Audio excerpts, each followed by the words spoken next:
శివసేన వర్గం ఎమ్మెల్యే ఒకరు ముంబైలో ఏ స్థాయిలో అరాచకం చేస్తూ ఉన్నారు అనేది ఇప్పుడు మనం చూడబోతూ ఉన్నాము. అక్కడ క్యాంటీన్ ఆపరేటర్ పై ఎమ్మెల్యే సంజయ్ గైక్వాడ్ దాడి చేశారు. పప్పు నాసిరకంగా ఉంది అంటూ ముష్టిఘాతాలకు దిగారు. పప్పు వాసన చూడండి అంటూ సిబ్బందిని పిలిచారు ఎమ్మెల్యే. చర్చ్ గేట్లోని ఆకాశవాణి ఎమ్మెల్యే క్యాంటీన్లో జరిగింది ఈ ఘటన. ఈ దాడి దృశ్యాలు ప్రస్తుతం వైరల్ అవుతూ ఉన్నాయి. దాడి తర్వాత ఎమ్మెల్యేలో పశ్చాత్తాపం ఏమాత్రం కనిపించలేదు. ఇది శివసేన స్టైల్ అంటూ సమర్థించుకున్నారు గైక్వాడ్.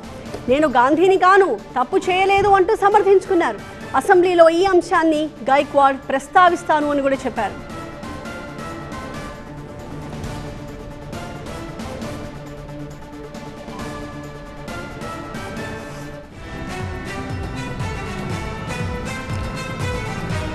శివసేన షిండే వర్గం ఎమ్మెల్యే గైక్వాడ్ ముంబైలో ఎలా రెచ్చిపోయారో చూడండి.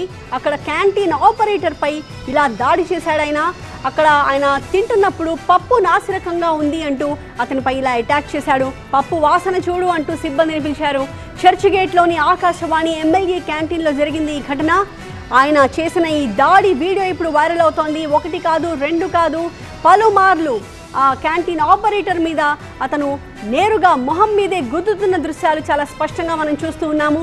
అయితే ఈ దాడి జరిగిన తర్వాత సరే కోపంలో ఏదో దాడి చేశాడు, తర్వాత పశ్చాత్తాపడ్డాడు అనుకుంటే అది కూడా లేదు. అతనిలో ఏమాత్రం పశ్చాత్తాపం కించిత్ కూడా లేదు. ఇది శివసేన స్టైల్ అని చెప్పి గైక్వాడ్ చెప్పుకోవడం మనం అర్థం చేసుకోవాలి. తాను గాంధీని కానని, తానేమీ తప్పు చేయలేదని సమర్థించుకున్నాడు ఆయన. అసెంబ్లీలో కూడా ఈ అంశాన్ని ప్రస్తావిస్తానని కూడా గొప్పగా చెప్తున్నాడు గైక్వాడ్.